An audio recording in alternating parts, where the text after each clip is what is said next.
Praise the Lord. கர்த்தராகிய இயேசு கிறிஸ்துவனுடைய பரிசுத்த நாமம் மகிமைப்படுவதாக. கிறிஸ்துவுக்குள் பிரியமான சகோதரர்களே, சகோதரிகளே, உங்களுக்கு சமாதானம் என்ற இந்த காணொளி மூலமாக இன்று நான் தியானிக்க இருக்கிற செய்தி, தேவன் தேடுகிறார். தேவன் யாரை தேடுகிறார்? யோவான் 4ஆம் அதிகாரம் 23ஆம் வசனத்தை வாசிப்போம். உண்மையாய் தொழுது கொள்கிறவர்கள் பிதாவை ஆவியோடும் உண்மையோடும் தொழுது கொள்கிற காலம் வரும், அது இப்பொழுதே வந்திருக்கிறது. தம்மை தொழுது கொள்கிறவர்கள் இப்படிப்பட்டவர்களாய் இருக்கும்படி பிதாவானவர் விரும்புகிறார்.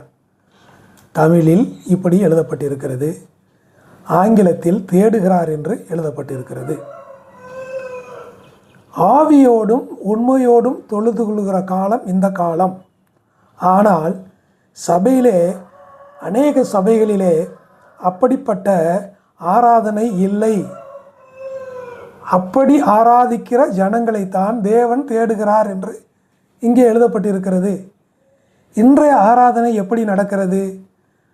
மத்தேயு 15ஆம் அதிகாரம் 8ஆம் வசனத்திலே, இந்த ஜனங்கள் வாயின் வார்த்தையால் சேர்ந்து என்னை உதடுகளால் கனம் பண்ணுகிறார்கள், இருதயமோ தூரமாய் இருக்கிறது.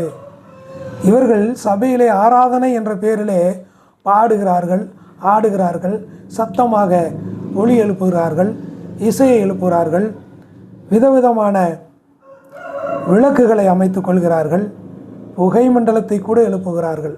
ஆனால் அவர்களுடைய இருதயமோ கர்த்தரை விட்டு தூரமாய் இருக்கிறது. அதனால்தான் ஆவியோடும் உண்மையோடும் ஆராதிக்கிற ஜனங்களை தேவன் தேடுகிறார். ஆமோஸ் 5ஆம் அதிகாரம் 23ஆம் வசனத்திலே, உன் பாடல்களின் இரைச்சலை அகற்று, உன் வீணையின் ஓசையை நான் கேட்க மாட்டேன் என்கிறார். இந்த ஜனங்களின் ஆராதனையை கர்த்தர் வெறுக்கிறார். ஏனென்றால் அவர்களுடைய இருதயம் தூரமாய் இருக்கிறது. கர்த்தருடைய வார்த்தைக்கு இருதயத்தை விளக்குகிற ஜனங்கள், அந்த ஜனங்கள் மத்தியிலே கர்த்தர் பிரியமாய் இருப்பதில்லை, அவருடைய ஆராதனையை அங்கீகரிப்பதில்லை.